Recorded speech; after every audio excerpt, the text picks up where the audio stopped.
Now, the Bram Weinstein Show on Washington's new home for sports, ESPN 630. Hey, babies. Hi, everyone. Happy almost Thanksgiving, everybody. Hi, everyone. I'll lift the curtain here. We're taping this a little early today because I am on a plane to Dallas as we speak.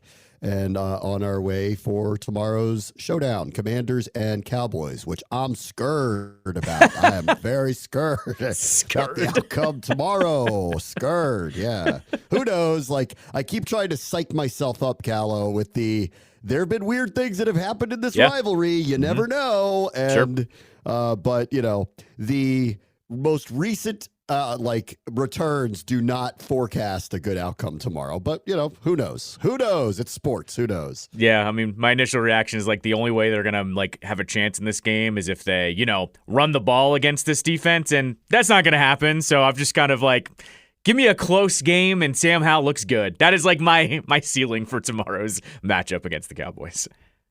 This time of year also, I'll get into the game in a moment, but this time of year also is the time where you get together with your family and, I'd like to think it's 25% shot that it's going to be awkward. You'd like to hope, you hope for 75% fine, but you always know there's a 25% awkward part of it. And then, there are some years probably it's you see it coming and you are ruining the idea of having to get together with everybody. This happened a few years ago when MAGA world became a thing. And then all of a sudden you're like, oh God, you're my uncle has outed himself as, mainline QAnon and oh God, here we go. Right. But what are we going to do? Not invite him and not pass him the mashed potatoes. So we had that, but this is the ultimate all time breakup of Thanksgiving. Hall and Oates don't like each other. So much so that they're filing restraining orders against one another right before Thanksgiving. I hate it. Hall and Oates, of all people, if anyone who follows music knows, they've never gotten along, but they've understood that they are, have to be together because nobody's going to see Hall or Oates. They're only going to see Hall and Oates, and at least they realize that through the years, but they are officially at this Thanksgiving getting divorced.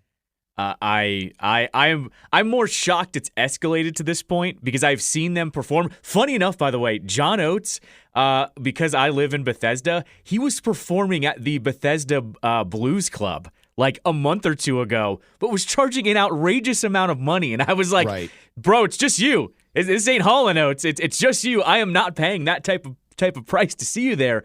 But I will say this, Bram, I've seen them twice in concert. And I'm going to say I saw them probably 2015, 2016, something like that. And they were on opposite sides of the stage, did not interact. They played all the hits, which there's a ton of them. And then I saw them again maybe 2 or 3 years later, let's call it 2017, 2018, something like that. And they were a little bit closer. There was a little bit of back and forth. And I was like, okay, they seem like they're friendly. Not friends, but friendly again. So I had this hope of all right, they kind of know. The better they are, the more people like them, the more tickets are going to sell at big stadiums. And now I'm shocked that it has gotten to this point with them. It makes me sad because they're probably, you can argue with me, I think they're the greatest American duo maybe ever. I don't think anyone touches them in terms of a duo, and it just makes me sad. It makes me sad. Yeah, so. I mean, Simon and Garfunkel were amazing, but then Paul Simon went out on his own and had this massive career, right? But they had a ton of hits together before Paul Simon went out. But you might be right. I mean, this might be the longest running duo. And it's one of those things where I read all this, for those who follow music like we do, I've known there's been problems between the two of them, but it's like any marriage. Of course there's going to be problems, but it's one of those things where it's you find out later they slept in separate bedrooms. Who cares? They got through life together. They didn't make it our business. Their business was never our business. They're giving the people what they want. And at this point in their careers, it's not that they're sitting in a studio making new music together. They're coming out to play shows that will sell out stadiums to play their hits. That's what they're going to do. They're going to play their hits. So you'd think they could just kind of roll with that, but maybe older age has made both of them just angry at one another. I'm reading this Variety piece, that I guess Hall went on Bill Maher's podcast and said this: "You think John Oates is my partner? He's my business partner. He's not my creative partner." Which is like, why would you say that? Yeah, come on. We know, but don't say it. This is, like Hall and Oates are this week's Will Smith. And like that's who they are now. All of a sudden, it's like, keep it in the house. Like, like, why are we talking about this publicly? Like, okay, so you wrote all the songs, and like it's Hall and Oates. Deal with it, and I guess they're just not going to anymore. So much so that seriously, they have temporary restraining orders placed against one another. It's that bad. So like, dumb. You can't come near me. Bad. You don't like each other. Why are you even near each other anyways? Like, you realize if you had a restraint, like what is the restraining order? Because if they chose to play a concert together, what distance would they have to be from one another to play the concert together? One side of the arena to the other. I mean, this isn't going to last, because at some point they're going to realize I would assume that neither needs money, like considering. Yeah. Like what their careers have been, and I would assume that they're raking in just off of their hits, they're raking in millions of dollars a year. That like they don't actually need to go on tour, but that I think the realization will occur that if you do want to go on tour, it's only going to be interesting to anybody if you do it together. So you better reconcile. So I don't know, guys. Like, go get a fried turkey, get some mashed potatoes, get some good spinach. Some croissants, just like, take it easy, guys. Like, have a nice Thanksgiving, hash it out, because this is the all-time Thanksgiving family couldn't get along. Hall and Oates can't get along. It's crazy. I also have an idea. There's two ideas here. One, this could be, because you are actually always more on this conspiracy theory than I am, so I'll just mention it. This could also be the setup of all setups where they go, we're doing a final tour, and everybody will believe them because they do hate each other. So yeah, it's a joke. Yeah, that's never real. Yeah. Right, but with them, I feel like you'd be like, well, I should go because it actually could be the last time they perform together. So I feel like that's an idea. Hey, man, the other one here is WrestleMania this year is in Philadelphia. And I feel like if you did Hall versus Oates in Philadelphia, it doesn't get much more Philly than that. So I'm just saying, WWE, give them a call, or maybe have them each manage a wrestler or something. I'm just saying, I'm thinking out loud here. That's the most Philly match I could ever think of that could happen. I would get a lower lip tattoo that said "Go Oates." That's what I would do. Oh, you're Team Oates. I'm Team Hall. I'm always Team Hall. I'm always Team Hall. You have to pick a side. I don't really have a side, but you got to pick a side in this. Here's the problem. This would be an amazing final tour if they're like, we're getting divorced tour. Yes. I'm telling you. There's got to be someone in their ear. The whole thing would be like, they would just lead into, we really hate each other, but we're going to play all these songs one final time. Yes. Because we have to do this one final time. And lean into it. Like, sell Team Hall and Team Oates shirts at the concert. Like, just screw it. Go full-blown WWE. So, yeah, I mean, I'm always Team Hall, though, because Hall has stayed creative and he collaborates with other people. But Oates is just quiet, so I just assume he's the worst one. But it doesn't matter. It really doesn't matter. It makes me sad that they are actually at this point where they need restraining orders against each other. That's ridiculous. I want to see them like sing Man-Eater and have like Hall just stare right into Oates' face while he's screaming, "You're a man-eater." It could go full WWE, like I said. Why not? Okay, well, good luck, boys. Hopefully you'll get it together. Like, in the end, like, so if you break, I think it's probably taking this long because they realize breaking up means their careers are over as they knew it. So, I mean, they both. That's the reality. Like, the reality is, if you're not going to be together, then you can go play music live and people will go see you, but it won't be the same thing. And I think you both know that. Like, like I was going to say, they both tour on their own, but they both have like a different guy or band that performs, and you just know it's not the same. It isn't the same. It's never the same when you do that type of stuff. Of course not. And like I said, what Oates was charging for him and a guy I had never heard of, I was like, I know it's a small club, but I am not paying that much to go see one of you in that type of venue. So I'm leaving the radio show to go on tour. It's Oates and Weinstein. Now is what we're doing. Yes, that's pretty much what it was. I was like, I'm good. Y'all Kiss is on my list. Yes, we're gonna do a lounge version of it. All right, so let's get away from. Let's stop avoiding the elephant in the room, which is, oh God, what is going to happen tomorrow? So I'll go back to, series is weird. matchups are, oftentimes like I rewatched the Giants game from last week. I watched, it's funny, they played them, Dallas and Washington back-to-back weeks, and you see Dallas literally destroy them. And then you see you see Washington literally crumble under its own mistakes against the exact same team. And they make Tommy DeVito look a heck of a lot better than Dallas ever really did. And so you take those two things on its own and you add it up, and the arithmetic reads bad outcome, like whatever, however you come around to whatever the equation is, it reads bad outcome. I would like to think, that because I've talked about this a lot, like inexplicably, the Commanders are really bad against the Giants every year, regularly. There's something about that Wink Martindale defense that really messes them up. It's happened 2 years in a row with it. And at the same time, they play the Eagles harder than anybody else in the NFL regularly. So that doesn't make any sense either. So we're going to get our first look at what is Hal versus the Cowboys defense. I don't know. I don't really know. In reviewing a lot of the film with the Cowboys, I kind of came away with this. It's funny. I spent a lot of time watching them play the Panthers last week. Who, oh, by the way, I just want to just say this as an aside. I thought Bryce Young wasn't bad, actually, last week. So maybe that's turning a little bit for them. They made a number of mistakes that really got them in a really bad situation. They had 3 personal fouls on their side of the 50 when Dallas was driving, all on third downs, that extended drive. So not unlike how Washington just blew it against the Giants, Carolina, I don't think they were going to win. And the score actually looks worse than probably what it was. 33-10, it was their mistakes. We had all the turnovers and the fumbles. They had multiple personal fouls on the same play on a 3rd and 18. That type of stuff. So they just they made it so hard on themselves that they didn't win. The score was 17-10 heading to the fourth quarter. It got out of control right after that. And not unlike with Washington, where I'm talking about earlier this week, I'm we're just not a 60-minute team. Carolina must be the same thing. There was this then 7-minute period where they just totally collapsed and were non-competitive. And they threw a bad pick 6 and gave up a couple of sacks. And Bryce Young did this crazy thing where he faked like he was going to pitch to nobody and then just dropped the ball and fumbled it. It was all these crazy, terrible things happened in a very short period of time. Yeah. And Dallas, to me, and I said this going into the season, and I really believe it now after watching this, there's a reason why they keep winning all these games by these large margins.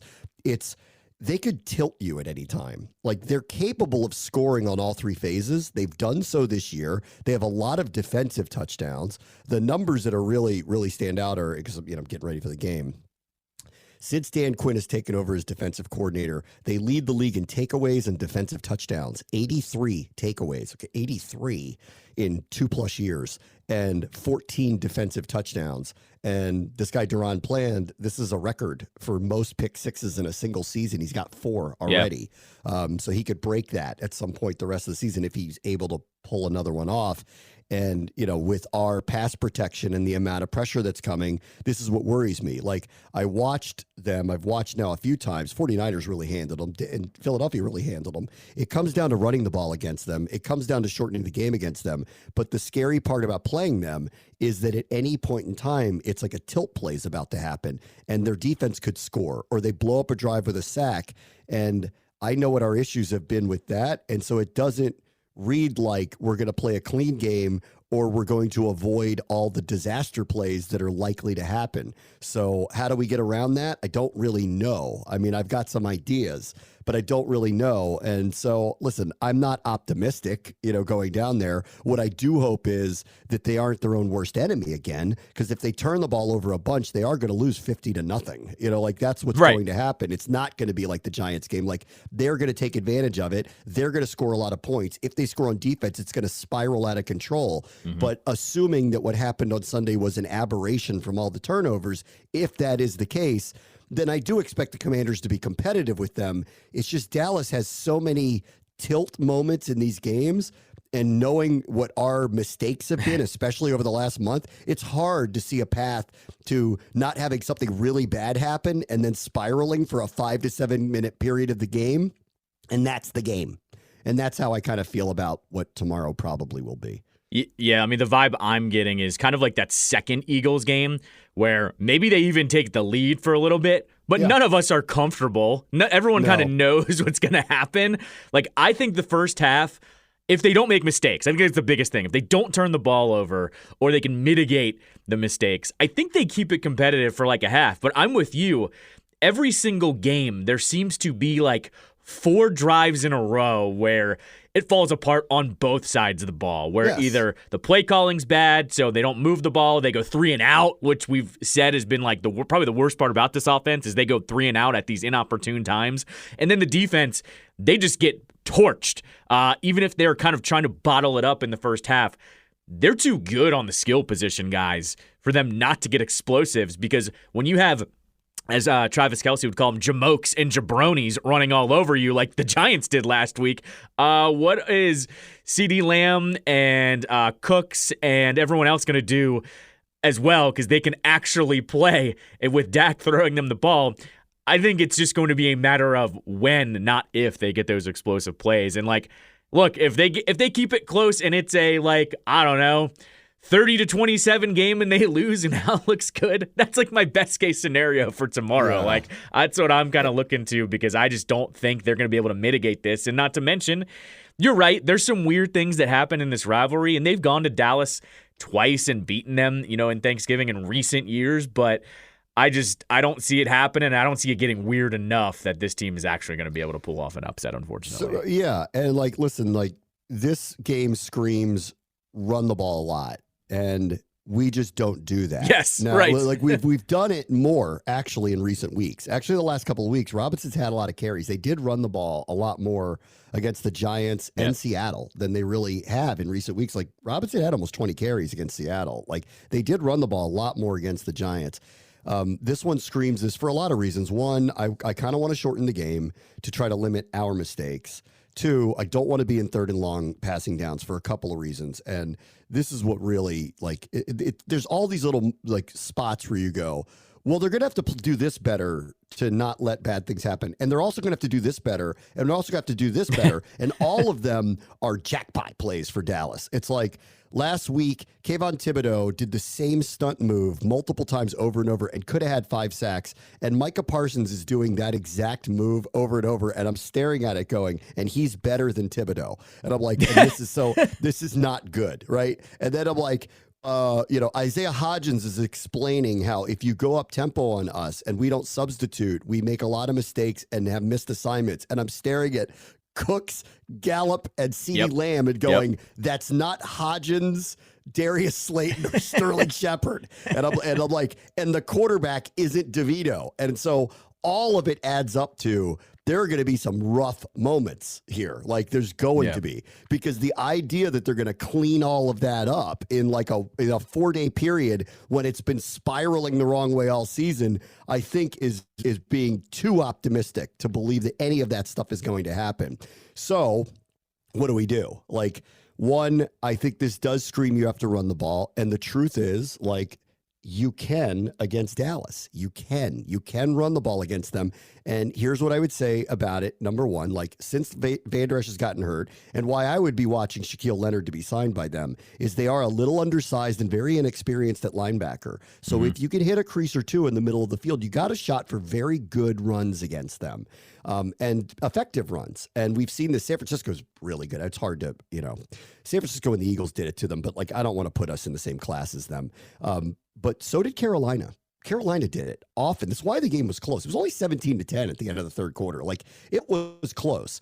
And it was because they ran the ball. When you try to go on the edges against them, forget it. They're too fast. All of their guys, whether it's Parsons, Lawrence, their linebackers, they're just too fast. Their corners are very good on the edge. Like, they're too fast. But the one cut up the middle, which is the strength, really, of Brian Robinson. And if you remember the Gibson runs of the one 4 years ago, actually, I mean, I know this is all different now, but same thing. It was these quick one-cut runs right up the center gut of the line. I think you have an opportunity to make some plays against them. Is it enough? Probably not. But, like, this is where I would start on offense. One, I want to shorten the game. Two, I don't want Hal dropping back 50 times. He's going to get killed. Like, you cannot do that against this team. I'm nervous about the interior offensive line again, because after I was told they fixed all the communication problems, the Giants showed them they didn't. Over and over, they have elite players like Lawrence and Thibodeau, but they were running the same stunts, and Hal's running for his life. He got sped up, and he made a lot of mistakes. Mistakes against the Giants don't go back for 6. Mistakes against the Cowboys do. I mean, that's the problem here. So I want to run the ball to slow the thing down. I want to run the ball 1-cut runs up the middle of the line. Passes need to get out of the hands quickly. 3rd and longs, eat it. Eat it. I'm serious. Like, do not try to extend plays and have him run around. 1, he's taken too many hits. 2, I don't love him trying to extend here. I don't think it's a good idea. Like, shorten the game. Try to take your chances with their offense, because the truth is they're not running the ball particularly well. And Dak, who's completing at a very high clip, I'd rather just take my chances with it. And instead of our offense, I'm scared of our offense turning the ball over again, and in bad ways this time. So that's how I kind of feel about the game. And with Parsons, I mean, they're lining them up over the middle a lot now. And after what I saw last week with Lawrence and Thibodeau, I'm like, oh, God, like, here he comes. Here he comes. And so I'm worried about the left side of the line, clearly. Like, that was a really rough game for Leno and Paul and Larson, for that matter. But those two had it really hard. Like, Dexter Lawrence and Thibodeau ate their lunch. So, now we got Micah Parsons, who might be the best pass rusher of his generation. It doesn't add up to being great. But I'll do the who knows, like, who knows. It's sports. Who knows? Rivalry's going on forever. It takes Dak making a couple mistakes, and he makes them every single week to keep you in the game. And if he does keep you in the game, and we shorten the game, and we're in a 1-score game in the 4th quarter, who knows? Yeah, I was going to say, like, that seems to be the only way they actually get it done, is if Dallas makes the Dallas-esque mistakes late in the game and it's like within a possession, and this team actually feels, oh crap, we have a chance to win this game, and it kind of turns on the attitude a little bit. Because I'm with you too, like, I haven't liked their finish lately either. Like, it hasn't been great to watch, and especially under a Rivera team, as you've alluded to, they don't usually do this. And so it's the only thing I can really think it's going to turn the tide, is if it stays close, they make a mistake late, and this team all of a sudden the momentum flips in their favor. And you and I both know this too. If Dak screws up in late in the 4th quarter, second half of the 4th quarter, that stadium, you start to feel it. Like, those fans start to feel it a little bit. Yeah. To me, though, that's like the only way they actually win the game, though, is if it stays close and there's a mistake late that somehow, some way they're able to capitalize on. Yeah, they are what I thought they would be. They're a team that I don't know that they're great, and they've lost to the good teams this year, which is the point that the Dallas people make. Like, It's all well and good that they keep beating bad teams, but they haven't beaten a good one yet, and they've actually, by one of them, got run off the field, right? So we don't know. But against the teams that are marginal, like, there's these tilt plays. It's a poker game with them, and eventually they push all their chips in and they get them all. Yep. And that's the problem here. So I'm hoping we don't see that. I'm hoping everybody's turkey tastes good, and I'm hoping in the 4th quarter we got a 1-score game. That's what I'm hoping for. There you go. All right, we'll take a quick break. You'll hear from Todd Archer, the Cowboys insider from ESPN, next. Bram Mosley Show, ESPN 630, the Sports Capital. Welcome back, Bram Mosley Show, ESPN 630, the Sports Capital. All right, Callow, let's go through the weekend slate that starts tomorrow on Thanksgiving for the NFL, Week 12, as we will not have a show on Friday. So let's go through let's run the gamut of all of the NFL football, which spans not only Thursday, but for the first time Friday. They got a Black Friday game this year for the first time, Dolphins and the Jets. Yeah. All right, let's see. 12:30 kickoff, Detroit. Good matchups this year, by the way, on Thanksgiving. Packers, Lions, Commanders, Cowboys, 49ers, Seahawks. So they went 3 divisional rivals, which I like that they're doing that this year. Packers, Lions. Packers just beat the Chargers. Predictable, because the Chargers always lose those games, which is why that coach is probably going to be fired. Lions did not have their fastball last week, but won anyway and beat the Bears. Spread's a little high for my liking, to be honest. It's 7.5. Right. But I'm all in on Dan Campbell. I buy Detroit. I think they knocked them off. There would be a sweep, which is unusual in this series. Sure. But I think the Packers are reloading and rebooting. And while Jordan Love had a pretty good game last week, give me the Lions here, but not by much, actually. 24-21 Lions. I'm going complete opposite direction. Remember how we watched that Patriots-Bills playoff game 2 years ago, and we were just kind of like, uh-oh, like Buffalo is going to let the demons come out? Yeah, I think this is this game for the Lions. They always get beat on Thanksgiving. They are always the laughingstock, usually, especially against that team because it was franchise quarterback after franchise quarterback. I got a feeling on this one, Dan Campbell's going to play it up of like, you guys are the dominant ones now. You get to play this team in our house. This is the one everyone's watching. I think this one's going to be a laugher. Like, I'm going like 31-16, something like that, where this game's going to be in hand for the Lions. I know it's a rivalry game. I just got this feeling they're going to look at this one and go, this is our time to shine. So give me the Lions actually covering that 7.5. Let's see. Well, since they got blown out by the Ravens, they've won 3 in a row. They beat the Raiders at home in a game that was pretty close, actually. This is pre-McDaniels getting fired. Right. Then they went to the Chargers and won a shootout because the Chargers always lose those games. That's right. And beat them 41-38. And then they came home and Fields was back. So that's different with the Bears when he's playing.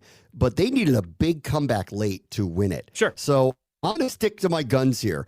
I don't think that they're killing anybody. And I think the Packers and Love actually played pretty well on Sunday. So I'll take the Lions because I trust them and I'm like secretly kind of rooting for them. And I don't really know why. I just like this Dan Campbell guy. So I'll pick them. But I really actually don't think it's going to be by much. I think it's going to be like a field goal game. It might be a little tighter than you think. So I'll take the Lions by 3. I think of my lifetime, this is going to be the most juiced up Lions crowd for a Thanksgiving game. Like, I think they've been good. Like, don't get me wrong, they sell that game out. They've been waiting for this. But like, that's what I'm saying here. Yeah. Like, I think this one could go sideways early because that crowd's just going to be absolutely bonkers. So we'll see. They will show, too, there's a famous old Thanksgiving Day game where Aaron Rodgers hit a Hail Mary on them at the end of a game. Right, and they'll show that a million times tomorrow. By the way, the night game on Thanksgiving is, By the way, on that Lions game, do you know who the halftime performer is there? No. That is your boy, Jack Harlow, your favorite, is going to be the halftime show there. Oh, yuck. I thought his 15 minutes were up. I'm out on him. I'm pumped to see Dolly, by the way. I am very pumped to see Dolly live. I can't wait to see that. Like that is a nice perk of going down there for Thanksgiving. I get to see Dolly Parton live. Like I'm really pumped about that. Yeah, that one's better. Let's see. Niners at Seahawks. Listen, I think this is an it for Seattle. I think they got to win this game. This is 1-2 though, right? They haven't played each other yet, right? Isn't that right? I don't think they have. Yeah, I think you're right there. Let me take a look. They're playing. Oh, how about this schedule? Oh my God, for Seattle. Listen to this schedule for Seattle. Niners tomorrow, at Cowboys, at Niners, home to Eagles. Yeah, they're done. They're done. Oh, they're done. That's 1-3. They're done. They're finished. At Cowboys, at Niners, home to Eagles. That's 1-3 in that stretch. If we just won 1 or 2 more games, we'd catch them, including beating them. Right, exactly. Look, who's got a harder schedule than that? Yeah, Niners, Cowboys, Niners, Eagles. They're done. So, all right, let me start the slide. They just lost to the Rams. They got blown out by the Ravens. They barely beat us. Give me Niners up there. I know it's a rivalry game. They always play them close. I don't think they're scoring enough to win. 24-10, 49ers. I'll give them a little bit more. I'll give them 24-17. That'd be a push on the spread. It is a rivalry game. It is there, too. Like, I don't think you should underestimate that. That crowd is always insane. So I'll give them a few more points. It's a great stadium. Great stadium, great crowd. Yeah, and so I feel like for these Thanksgiving night games where it's a crowd that's not used to going, it's jazzed up a little bit. So I think the Seahawks keep it semi-close, but not enough. And I wouldn't even touch the spread on this one because I really don't know if it's going to tilt one way or the other. So I think 49ers win. I will leave it at that for that in terms of gambling purposes. Black Friday, 3 p.m. kickoff, Dolphins at Jets. Tim effing Boyle is now the quarterback for the New York Jets. Dolphins actually were, not as kill 'em as I thought it was going to be when they played the Raiders at home. So maybe it's coming back to the mean a little bit here that they're not going to be as explosive. Jets have a real defense. Do they score enough to win? Does Boyle do enough? Do they limit Miami enough if they're motivated to play? Sure. Give me Miami in a lower scoring game, 20-17, something like that. They're going to win, but not by a lot. Yeah, I'm going like a 23-13, maybe a 23-14 type win. Same thing. I wouldn't touch the spread on this one. 10 points. It's a lot of points, but you don't know if a turnover late by Boyle or Zach, if they put him back in, would screw that up. But yeah, the Dolphins win this one.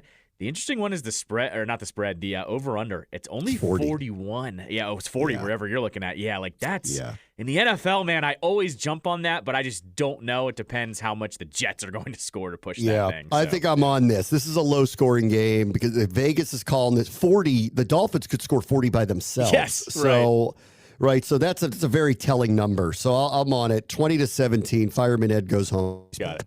Let's see. Sunday, 1 p.m., Saints at Falcons. They went back to Desmond Ridder, so our boy Heineke's shelf life is done. Oh, boy. Geez, the Falcons, their season's on the line, too, because Saints are 5-5, Falcons 4-6. Give me Atlanta at home, close game. I'm going to take Atlanta at home here. I never like the team that goes quarterback, benches the quarterback, then goes back to him. I just feel like the vibes are always off on that one. You feel really desperate. The Saints, we talk about them every week, how the potential is there, that they should score 40 points, and they just don't do it.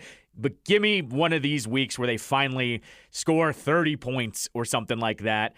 Give me the Saints in this one. I just don't believe in the Falcons. I think the vibes get screwed up when you flip-flop on your quarterback, like they do, and that's what I'll say on that one. Steelers at Bengals. Burrow's obviously out, and the Steelers are just a 1-point favorite after they fired the guy everybody hated. Like, what?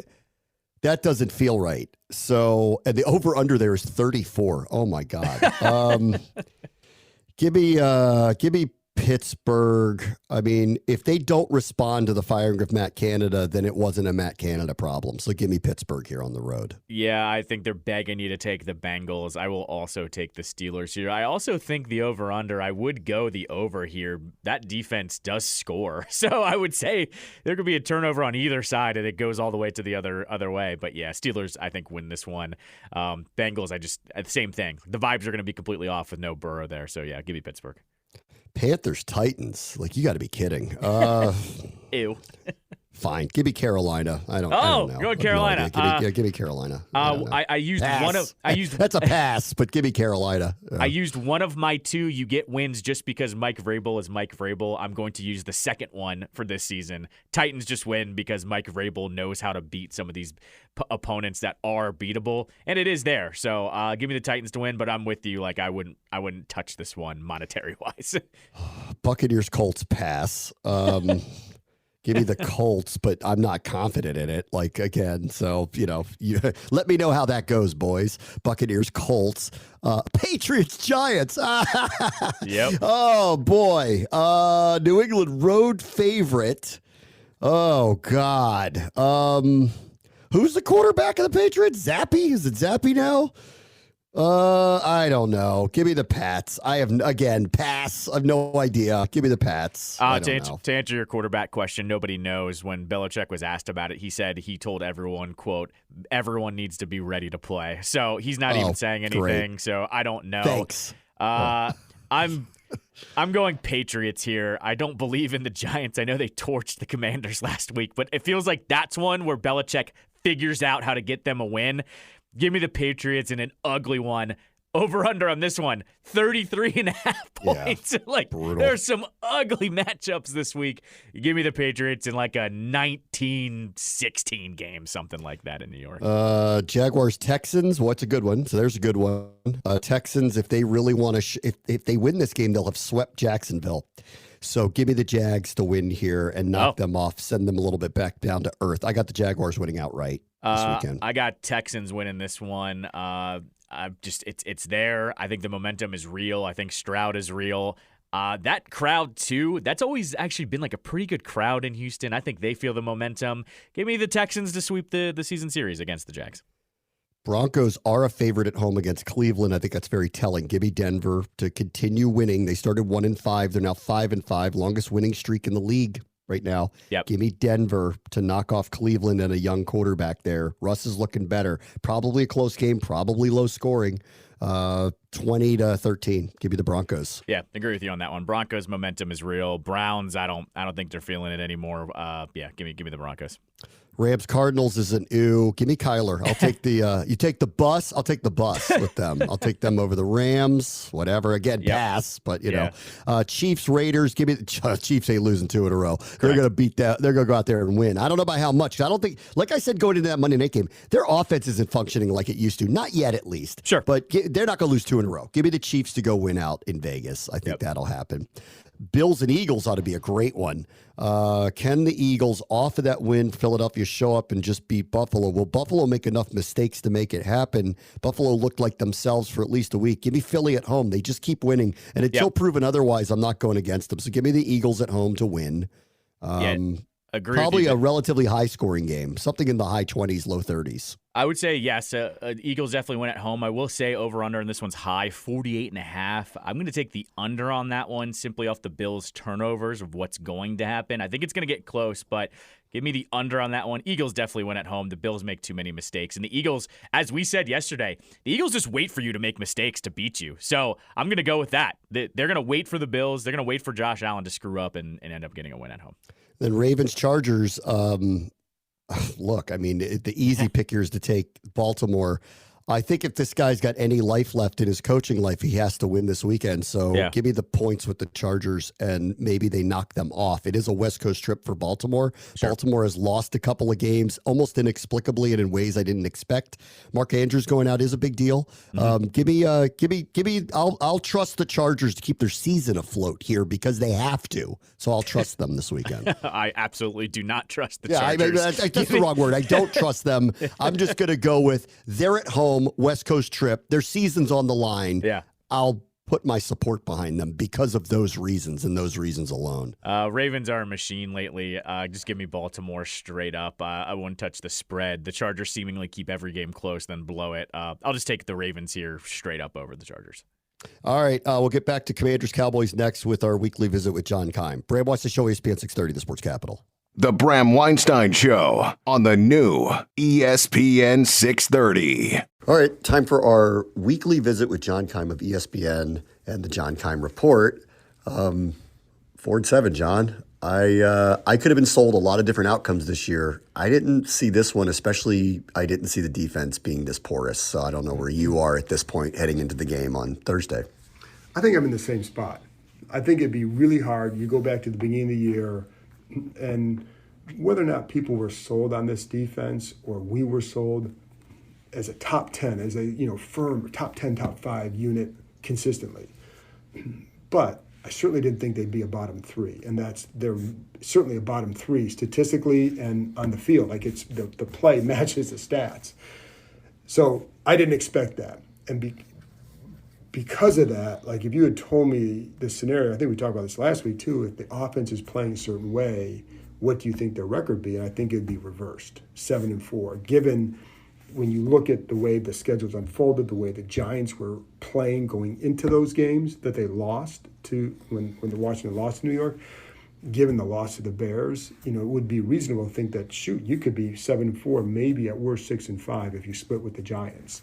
So I am surprised at where they're at. I'm not surprised. I think down the stretch, I thought it was going to be difficult for them to sustain that. But at this point, with the schedule they have and the way the schedule's unfolded, you would have expected much better. So I rewatched. I'm sure, rewatched the Giants game. To me, there's a lot there that's extremely disappointing. This is the second, third, fourth week in a row, maybe even longer than that if I really jog my memory, where they're just not a 60-minute football team. They're just not. There's just these periods of time, especially on defense, where there's just this let up and these big plays occur and they come almost in the same parts of the field.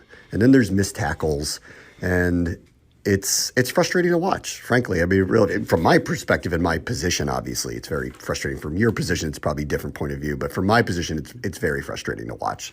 Well, it's not fun watching bad football.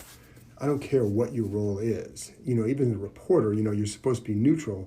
You don't want to watch bad football. It's not why you sign up for this stuff, to be part, to cover a team. Like, you want interesting stories, and the story's been way too similar the last several years. And the inconsistency has plagued this team for the last 4 years. And this year it's worse. But this year I think not because we sat here and thought they're a 10-win team. I don't know how many people in the media corps were sitting there saying that.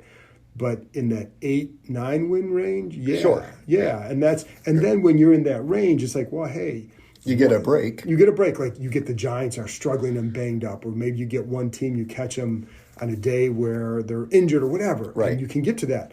So, but you're right. It's the constant breakdowns. And it's like against the Giants, they have the 40-yard touchdown pass. There you see the safety, Percy Butler, communicating some level of a change on defense in the call. Not everybody heard it. And so it looks like it's Kendall Fuller's fault. It wasn't. He's helping on that play. So, but it's like that stuff keeps happening over and over, and it's every game.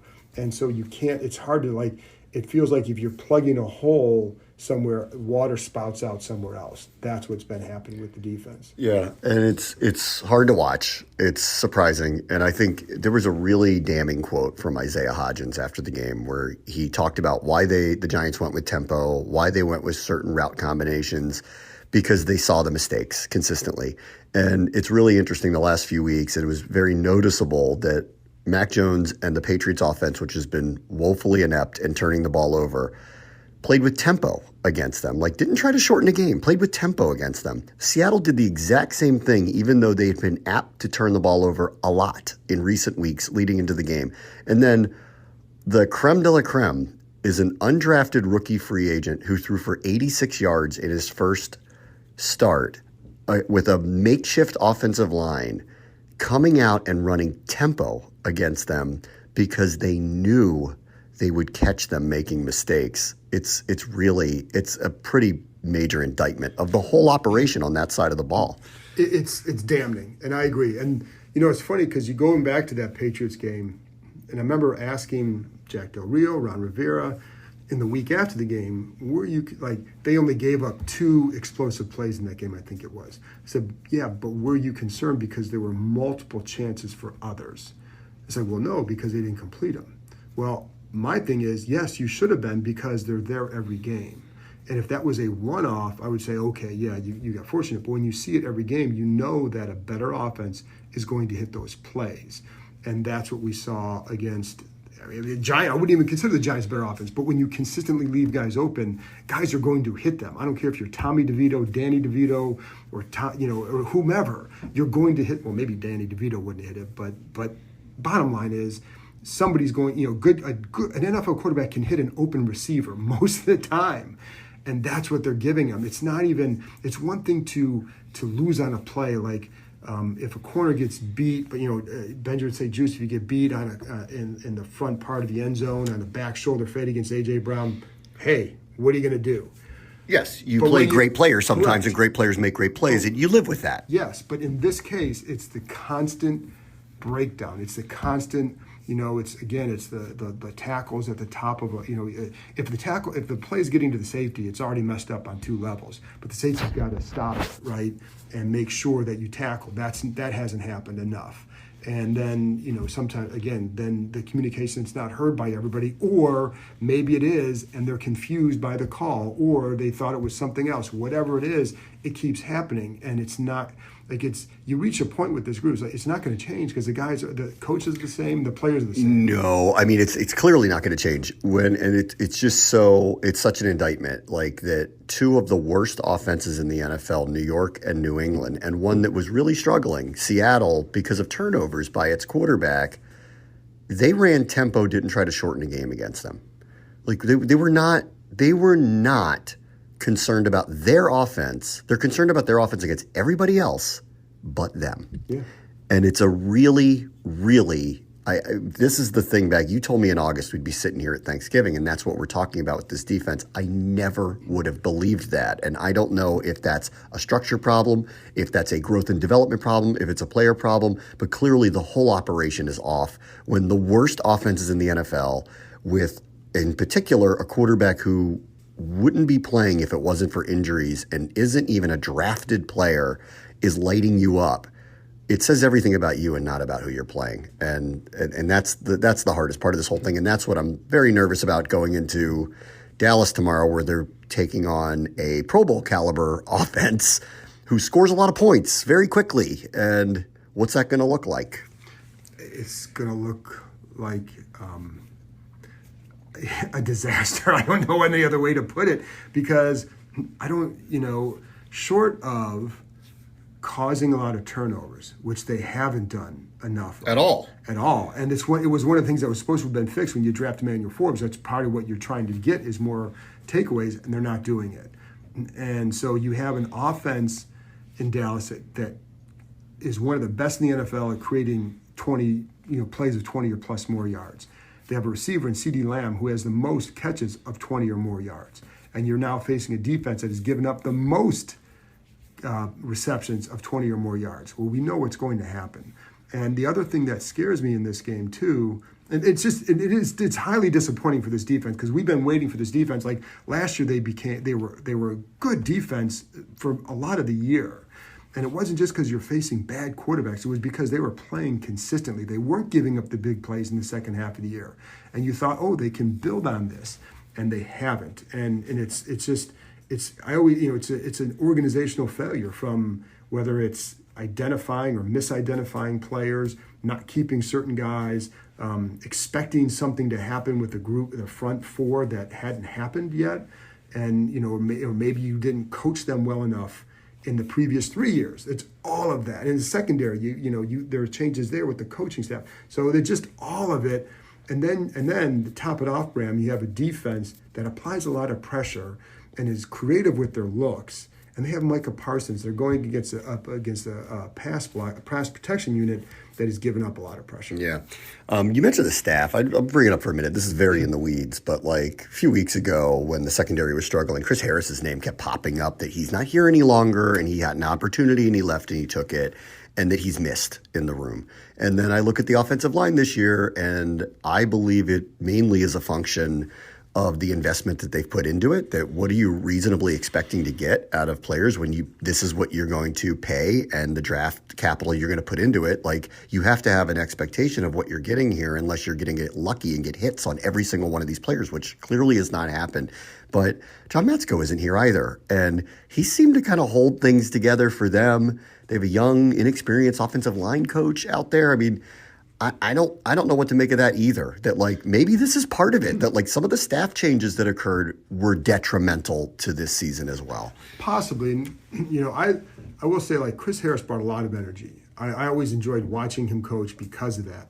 And I would joke with him that I wanted to see, like, put one of those Apple Fit watches on his wrist to see how many steps he would take during the practice, because he was running all over the place. But one thing I liked, Bram, is how communicative he was during practice. And you would hear him standing 30 yards behind the play, and he'd see the look, and he'd yell out, "What do you see? What do you see? What's the call? What's the call?" So players were constantly having to communicate, and I felt like it helped him. Now, in his first couple of years, with the same coach in charge, they were giving up a lot. The first 2.5, for a lot of the first 2.5 years, giving up big play after big play. So was it as simple as, oh, he's gone, so now they're giving him up? Well, they were doing it when he was here, but they did do a really good job with it last year, and I did feel like he helped develop some of that communication. The other part of that is, on the field, do you have those communicators? Because you need the coach, but you need the guy on the field. The coaching can only take you so far. And this isn't, so last year, a guy like Bobby McCain, right? Now, not a great player. We know that. But he was a communicator on the field. Great in the room. And I think you need a guy. Now, you could use a guy like that who's better, but you need a guy who can communicate on the field. So I think the combination of that doesn't help. And then, then it's Brent Visselmeyer who took over. So, you can draw your own conclusions there. And then on the offensive line, Juan Castillo's had a bigger role in that too. And, is that a great thing for them? I don't know. I mean, the results aren't there. The other part of that is that with Moskowitz, the reputation was he was really good for veterans. I don't know if he was as good developing the young guys in terms of his reputation. It's kind of like the reverse of Bill Callahan, where he's great with the young guys, but the veterans have a hard time because he works their butt off. And so I think it was a little bit of the reverse here. But, you have to look at it. People thought like the scheme would help the line. How much would that help the line? Well, it hasn't. Certainly not for a lot of the year, and the investment hasn't been there. So I think it's, like I said, it's usually with those things, to me, it's organizational failure. They didn't invest in the line. You don't have to get 5 first-round picks in there, but you've got to get some high talented players in there, and you can build around. Like a lot of guys who are become really good offensive linemen are not high picks. They're developed. They haven't really developed those young guys, even when Matt Scott was here, to really hang their hat on, to say that I don't know that he's missed, but I know they haven't done a good job. Period. I mean, they haven't. All right, let me lean on your reporting part of this. As you know, it's not a place for me to talk about people's jobs. I'm not comfortable doing that, specifically in my position. I'm also just generally not comfortable talking about people's job security in general. However, and you mentioned this last week, and it was my understanding too, kind of going into this, that one, the ownership group would let the season play out, but conditions have changed. And so let's see what happens here over the next few weeks. Obviously, probably results will matter for that. Secondarily, you mentioned this last week, and I agreed with you because it was my understanding too, that the ownership group never really intended to leave this as a one-person model where somebody would run the front office and the coaching staff. Either way, no matter how this all played out, like short of Ron Rivera having some 13-win season where he's painted the picture and it ends up coming to fruition. Now seeing what's happening here, do you believe that it's a possibility that some of the changes could be expedited? And in my opinion, the more likely one would be who's advising them on the personnel on this team and how are they going to view the roster now and moving forward? Yeah, as far as changes, I mean, I think we all heard in the beginning they want to give him the year because they wanted to evaluate. And I know a lot of fans go, wow, we already saw what he could do.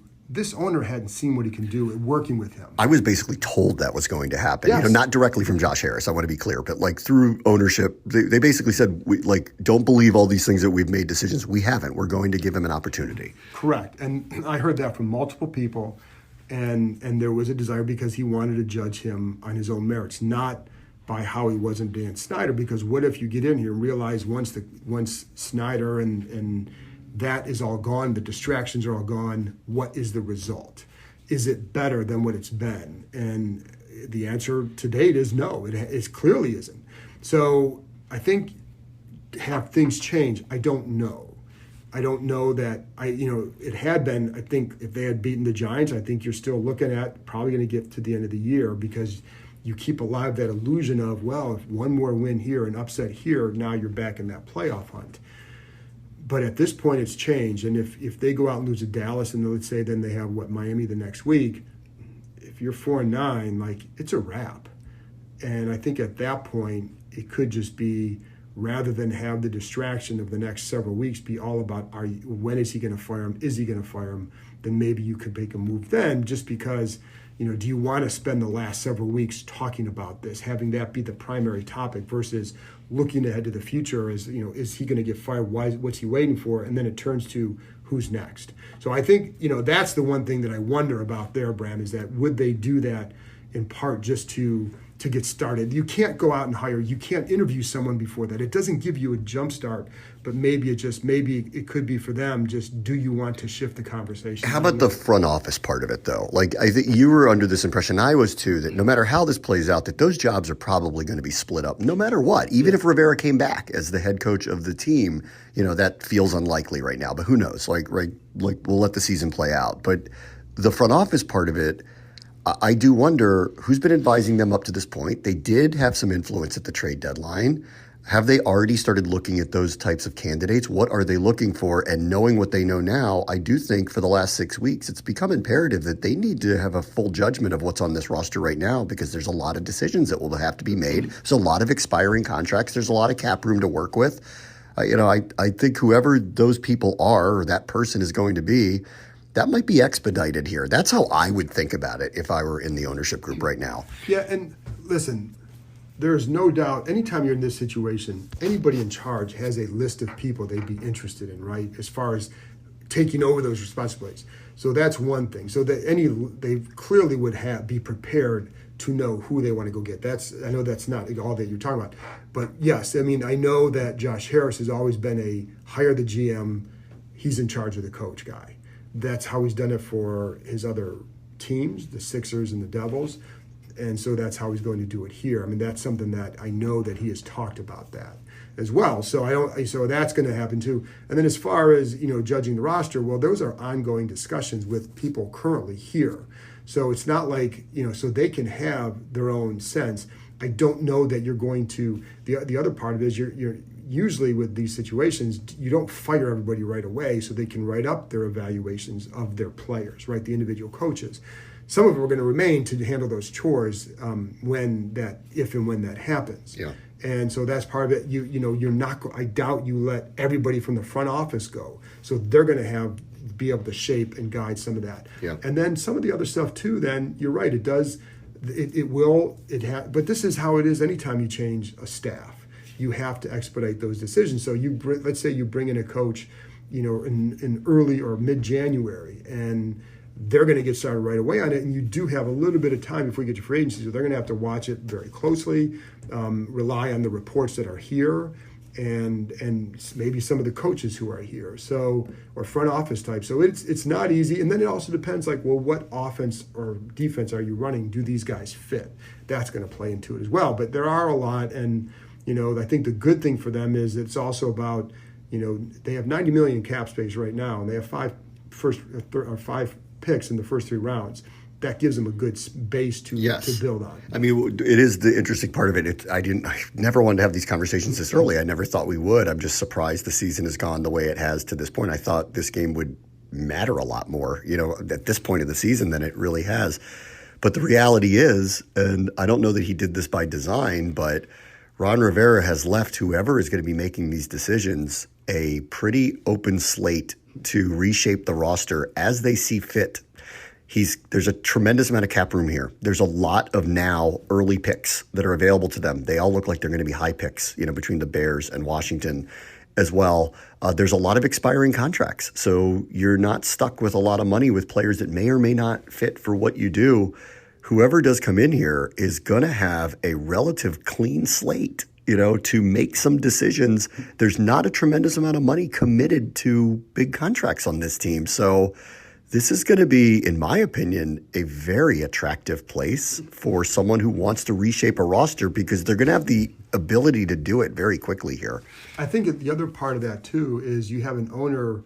It's not like he's a new owner in the NFL. He's not a new owner. So you take all that and then you look at his other teams, how he's been with other people and his other, coaches, GMs, and how he's worked with them. And I think it adds to that attractiveness. So you got a guy who's been supportive, very process-oriented, is willing to be very patient, and he has $90 million to spend, and they have those 5 high picks. So I agree. And then you're coming to a situation where, listen, this is a great football area, right? Yes. And it can be a great situation. They're hungry for wins here. These fans are coming out in a bad year. And, Bram, what I'm shocked at these games is how much they're not booing. They'll boo once in a while. Like, man, if this were another city here, they're all over it. The honeymoon is not over for the new owners. No. I'm sure they have found out the hard way that ownership here is that there's no magic dust to sprinkle on what happened by coming in here. So that's a pretty good wake-up call for them. But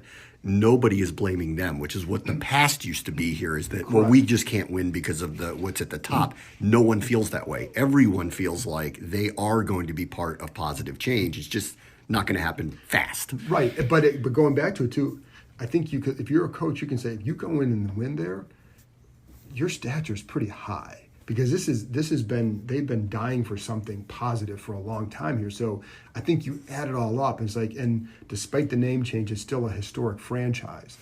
And so I think there's a lot of factors that make it an attractive place, to being in the nation's capital, to having the picks, to having a new owner who seemingly knows what he's doing as an owner. That's a change here. And then to having the money. So yeah, and then some of that too, Bram, goes, what do you think of Sam Howell? Do you think he's a guy that you can build around and win with? And if it is, it makes it even more attractive, because now you don't have to go look for that guy if you think that guy is here. And going back to one of the earlier points, if I'm whoever comes in here, the number one thing I'm doing, the probably maybe one of the most important coaches I'm hiring is the offensive line coach, because it goes back to what we say: run game coordinator, pass protection guy, and then someone who can develop, because I think you've that seen money spent will be on the offensive line. Correct. There needs to be an investment here on that. There will be, but I'm starting with the line coach because I think that is the most important part of that group will be the line coach. All right, I will see you in Dallas for Thanksgiving. Thanks. Thank you. Happy Thanksgiving, everyone. The Bram Weinstein Show on the new ESPN 630. Welcome back, Bram Weinstein Show, ESPN 630, the Sports Capital. Pleased to welcome in Matt Mosley, who you can hear on the great Cowboys pod, the Doomsday Podcast. You can hear him on the radio airwaves down in the great state of Texas. And we are a day away from Cowboys and Commanders on Thanksgiving Day. Matt, thank you for taking the time. You bet. So this is like the 56th time that Dallas has done this. And for Washington, most of the appearances on Thanksgiving have been against the Cowboys. It's very special for the Washington fans, albeit most of the results haven't been that great. But it's very special for the Washington fan base to play on this day against their arch rival. Is it different for Cowboys fans when they play a rival, or is this just kind of the annual tradition game for them?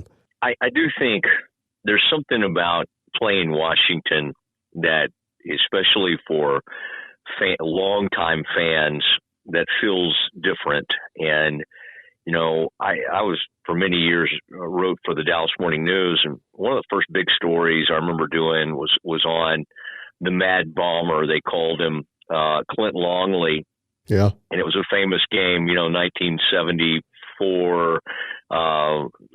Staubach gets hurt in the second half. A guy named Clint Longley comes off the bench, and he really never did anything before that or after that. But it was an incredible day, and the famous line from one of the offensive linemen, I think it was Blaine Nye, had called it the triumph of the uncluttered mind. It was a great line. But I just remember those days, and mostly I was a kid when all that was happening, and so I just kind of would hear stories about it. But the lineman, the famous pass rusher for Washington, who threw a funeral wreath in the Cowboys locker room or something. I think that was Dyron Talbert or somebody like that. Those are just unbelievable memories. And so I would say for the older Cowboys fans or the more seasoned, the Washington matchup brings back the best memories. In recent years, you kind of went a bunch of different directions. I can remember the Raiders coming in. I mean, it's just the Jets, perhaps. There's really no rhyme or reason, but it does feel special, and it feels better that it's against Washington. And I know it hadn't been a great year for Washington, but I do think they'll have the Cowboys' attention. And the Cowboys aren't really, honestly, they've played a lot better, Bram, but they're not good enough to look past anybody. I think the interesting thing will be if Washington continues down this path of just constantly throwing the ball. There could be some fireworks and maybe we could have some fun, or it could lead to a quick ending to the game, because the Cowboys, and shocking that this guy has become this guy, but Deron Bland is the king of the pick six. And so I would say the more Washington puts the ball in the air, the more bad things that can happen for Washington. But that said, I mean, who knows? I mean, Hal has at times, I mean, again, it's hard for anybody. I do think it's kind of special that it's Washington. The part about that the Cowboys have just been destroying bad teams at home. And I mean, it started, I mean, it was the Giants recently. And so they did it to the Rams here recently, and you could make an argument whether they're bad or not. Right now, Washington's not looking like a good team, as you well know. So I'm hoping for a good game, but I would imagine if depending on where the line is, I think it's only going to get bigger as we get closer to game time. So tell me a little bit about the Cowboys, because the scores in this day and age in the NFL, there are very few teams that blow teams out regularly, but that's happening this year with Dallas. What is going on that when they play mediocre opponents, they're running them off the field? In recent weeks, Dak Prescott has just, put up unbelievable numbers, and he's in a great rhythm. Certainly wasn't the case. You would have thought the whole thing was going to fall apart after they got blown off the field by the 49ers. But for the most part, that's kind of had a galvanizing impact on the team. It could have gone either way with that. They've played really well since then. Actually played well in a losing effort to Philly. And that was a game, I think, that actually gave them even more confidence, because Dak had a great game, didn't have a great ending to that game. But I would say the ones that kind of get away, they faced a lot of young. Now, of course, Stafford got hurt in that game, but they've faced a lot of inexperienced and bad quarterbacks, and they just crush those people. Like if you're someone like, the Giants quarterback that kind of functioned pretty well seemingly against Washington, he had no chance against the Cowboys. It wasn't even, and maybe that part of that was just, him getting thrown into the fire like that. But for the most part, I would just say they take advantage of bad quarterback play, and it's mostly they have a defense that scores like crazy. And I don't think any defense in football has scored like Dan Quinn's defenses have over the years. And since he's become the defense coordinator for the Cowboys, I think the numbers would bear that out. I don't know that anybody. I think they've scored the most on defense, and they happen to have this cornerback who just brings everything back for touchdowns. And you would say, well, it's just fluky and weird, but he's a fifth-round pick who now in his second year already has 11 career interceptions. So he seems to have a knack for this, and that's what's crazy, Bram, is that Trayvon Diggs was kind of the same story, and so they lose him after he does like a huge long-term lucrative deal, and this Deron Bland has just become a monster for the Cowboys. So they lose probably the most prolific DB in the league in terms of interceptions, and they replace him with a guy who's on even a more potent trajectory. And so it's kind of wild that that's happened. But the common denominator is facing young, inexperienced quarterbacks. I'll give you the numbers that you want. I'm getting ready to call the game.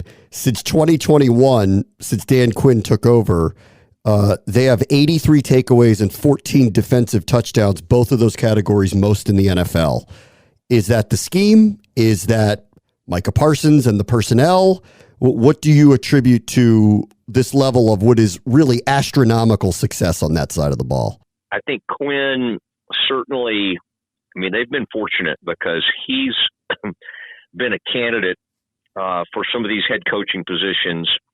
They've kept him in place.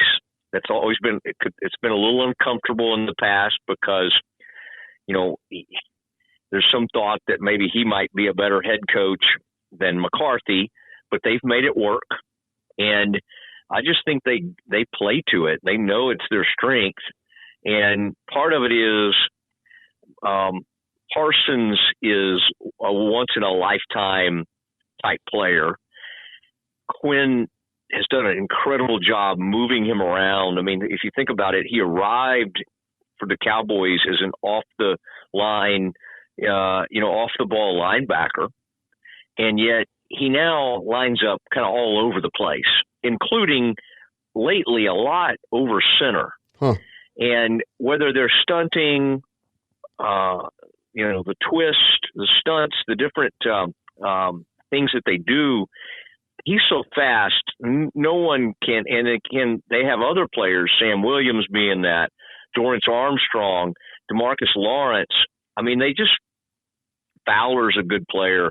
They just wave. So I would say tremendous pass rush, great defensive coordinator, probably the best defensive coordinator in the game. And you put like a great mind like that with one of the best defenders of the last decade in the NFL, and that's the recipe for just putting up incredible numbers. And then two, you could have to when you think like, okay, who are the best players on the Cowboys defense? Well, in the past, like Diggs has been the best at getting his hands on the ball and making those kinds of plays, but like the guy everybody's the most concerned about is Parsons. And so, I mean, it's been a pretty remarkable thing to watch, and it takes some unselfish guys like Lawrence, who's become more of like a run defender.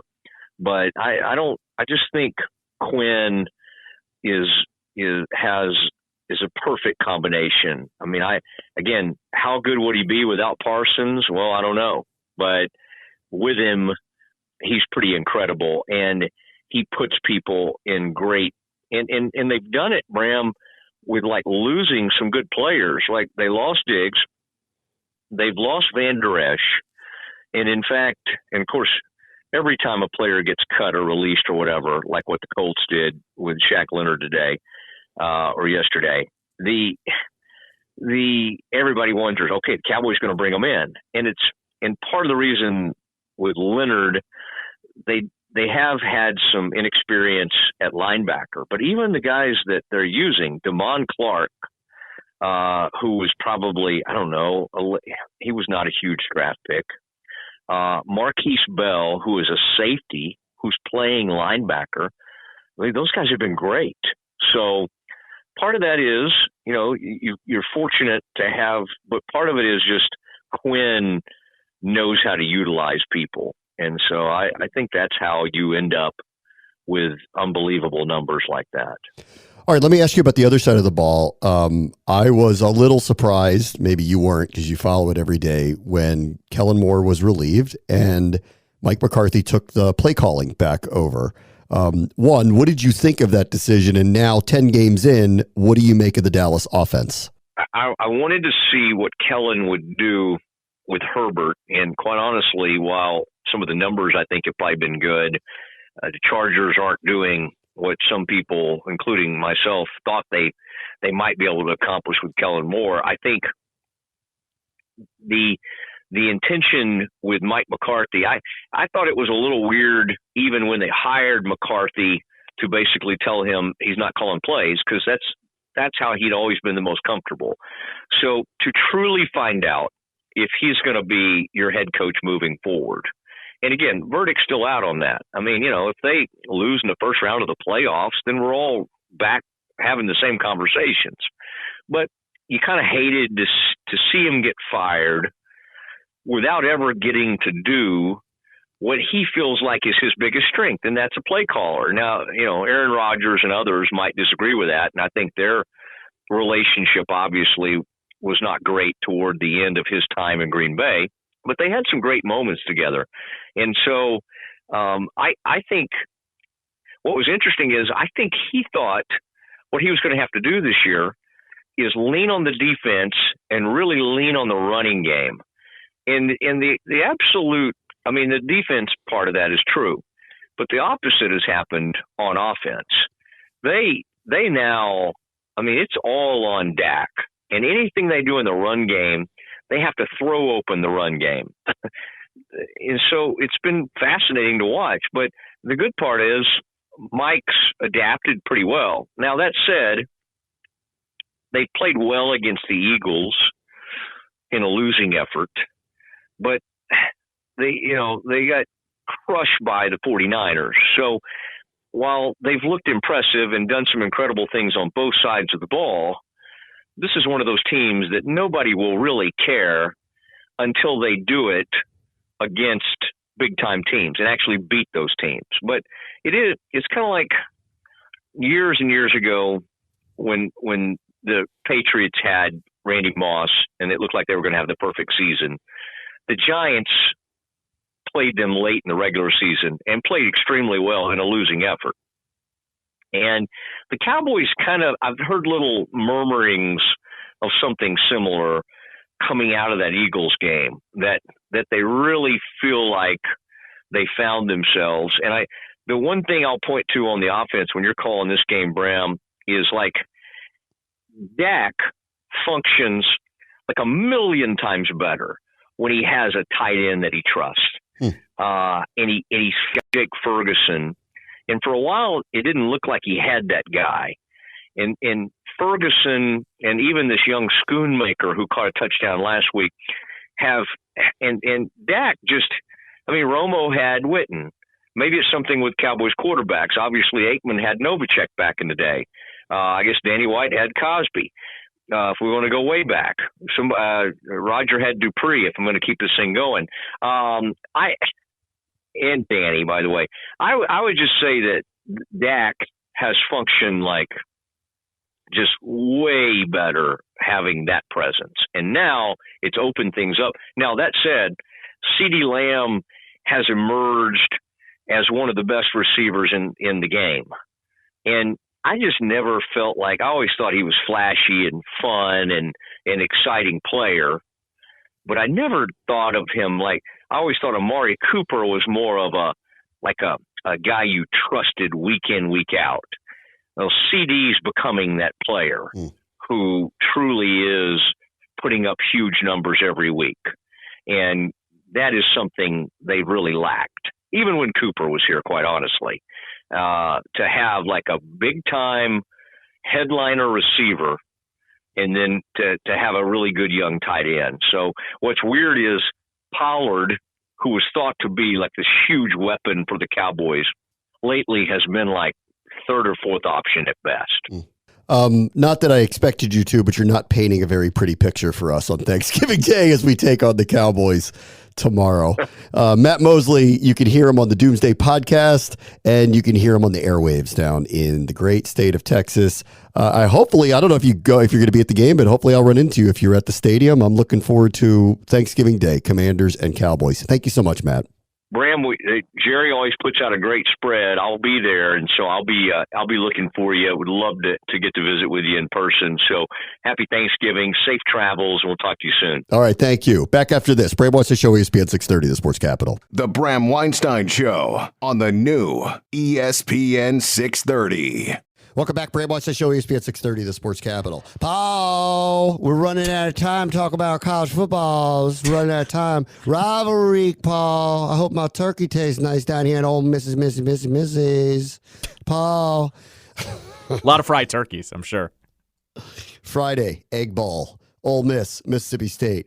Lane Kiffin, that dirty scoundrel. You hear them tapes of what he says to his players? Terrible person he is. They win anyway. Give me Ole Miss over Mississippi State.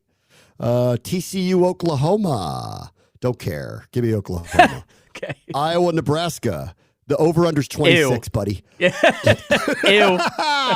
26. Oh. What year is this? 1938? Yeah. 26. Yeah. What are we doing here, guys? Are either team going to complete a forward pass? Like, what are we talking about? Right. Give me Nebraska at home because they're favored, which makes no sense. Right. So, like, give me that. What are they going to win? 6-3? Is that what they're telling me? Fine. Yeah. UTSA, Tulane. I don't have time for that. Missouri and Arkansas. Missouri's been rolling. Number 9 in the country. I guess they'll win again. Give me them. As you know, Texas is back. They take on Texas Tech, who's actually come on in recent weeks and are now over 500, 6-5, 5-3 in conference. This could be a surprise. I'll pick Texas, but just earmark this for me, Callow. When I tell you, I won't be surprised if Texas Tech knocks them off outright in Austin in a little Thanksgiving surprise where all the Texas people go crazy and start talking about firing Sark after that.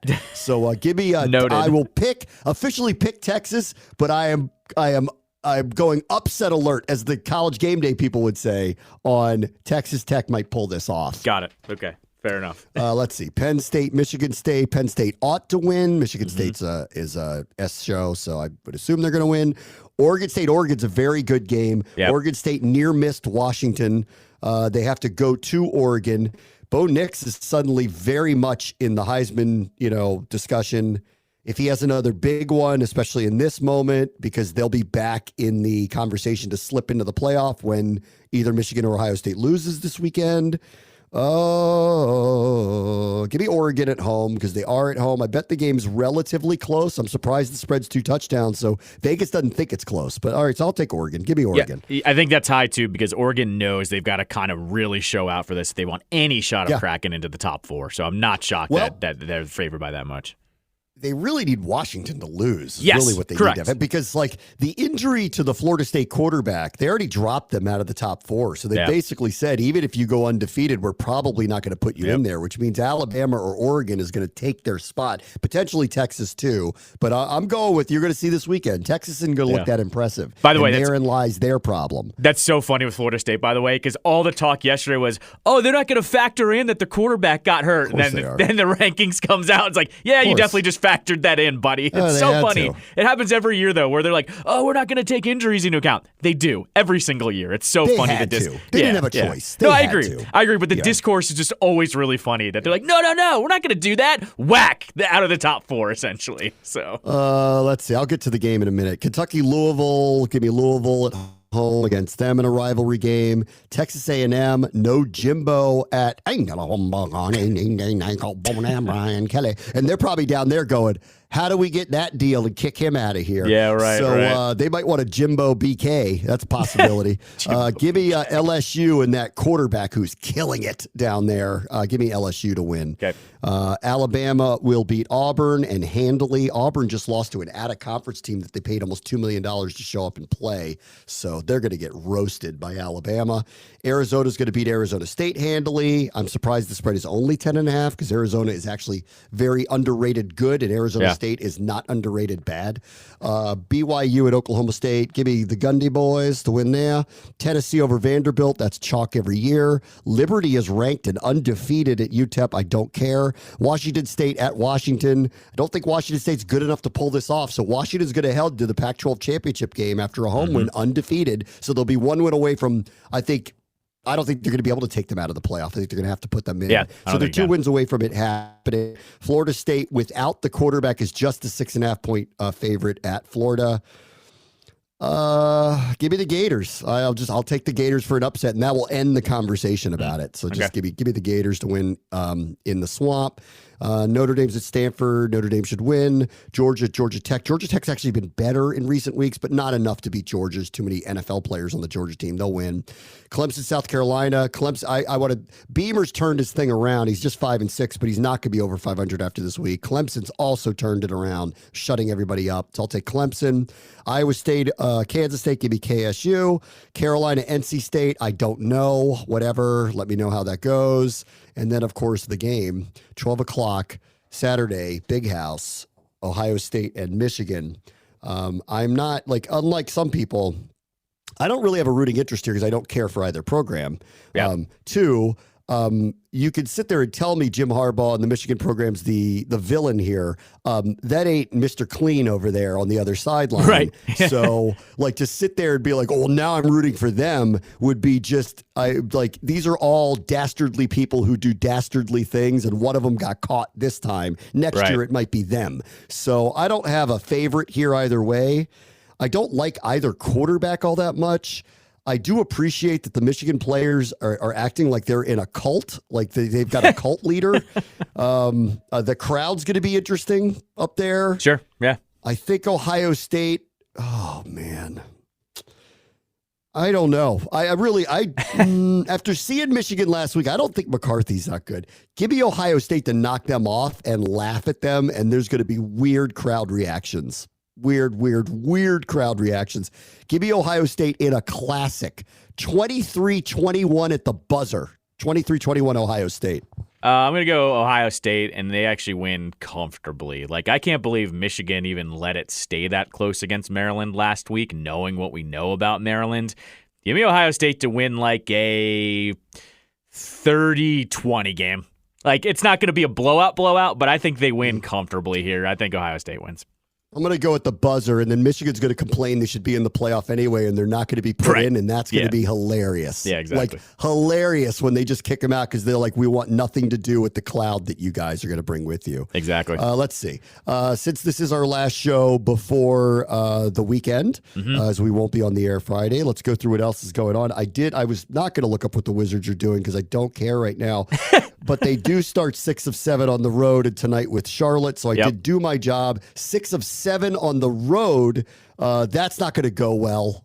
Correct. So, Charlotte's one of the teams they beat this year. Correct. Yeah, they lost to once and beat them once. So good luck, Wizards. Yep. Yeah, I wish you a lot of luck under the very aptly led by the very professional Jordan Poole. Good luck this weekend, Wizards, as you start Thanksgiving. And then the Capitals have one tonight with Buffalo, and then their annual Black Friday game. It's a good one. They get Edmonton here, so you'll get to go see McJesus if you want to see him. Yes, Friday afternoon. All right, so what do you got for the Caps weekend? So for tonight, it's worth noting a little bit of news from Morning Skate this morning. Evgeny Kuznetsov is actually still sick. He will not be in the lineup, so TJ Oshie staves off being scratched for at least one more game. Guy to watch here is the guy that just tore it up last game. Hendrix Lapierre had a goal and 2 assists. And when we've been saying, play the kids, this has been one of the kids. And he's been up with the team a few times before, but now he is showing he belongs on this team. So he'll stay there. Connor McMichael takes Kuznetsov's spot in the top 6 as well here. So give me another win tonight against the Sabres in front of the hometown crowd that always loves to come out for the I always like. It's funny now how the Caps have this tradition. It's not only Black Friday, it's Wednesday too. The Wednesday night game has turned into a legitimate thing for the Caps. It's always a energetic crowd. It's always a sold out crowd. So I think the Caps win big tonight against the Sabres. Like not even close. Give me like a 4-1 victory, something like that, where they lock down and they feed off the crowd. And then Friday, it is worth mentioning, the Oilers are not good this year. Like they are the story in the NHL of how bad they are. I'm apt to say that the Caps are going to get a win. I feel like they will, but I also know the Caps in these afternoon games, it's such a mixed bag. Sometimes they just look really lackadaisical, but I'll give them the benefit of the doubt. With the way the momentum has been going with this team, give me like a 3-2 victory on Friday. And here's the rare part, Bram. They're off for the weekend. So they just got to play tomorrow, then play Friday, and then they're off for the weekend. Then they hit the road for a while. So give me 2 home wins over the next 3 days. And the Caps will, I think, at Den Point, I think that would hit 10 out of the last 12 would be victories if that happens. So give me the Caps for the momentum to keep rolling into the holiday week. Oh, we're not going to be the suck this year. All right. Very good. Very good. Coming up on these airwaves, Commanders Daily will be next because UVA tips off early, 6 p.m., 5:30 pregame. They're taking on West Virginia. So they'll try to bounce back from their loss to Wisconsin the other day. You can hear that here next. Happy Thanksgiving to everybody. Happy Thanksgiving to you. You as well. Michael, would you like to come to my Thanksgiving dinner? So quite a spread, Michael. I'm good on that one. Yeah, happy Thanksgiving, everybody. And, of course, I can't wait to call the game tomorrow, Thanksgiving Day game, Commanders Cowboys. So if you have it in your heart to listen to us over Nance and Romo, we would really appreciate your support tomorrow on the call. So everybody have a great holiday. Be safe. Enjoy your family. Enjoy the turkey. And I will talk to you on Monday. Bram Mosley Show, ESPN 630 Sports Capital.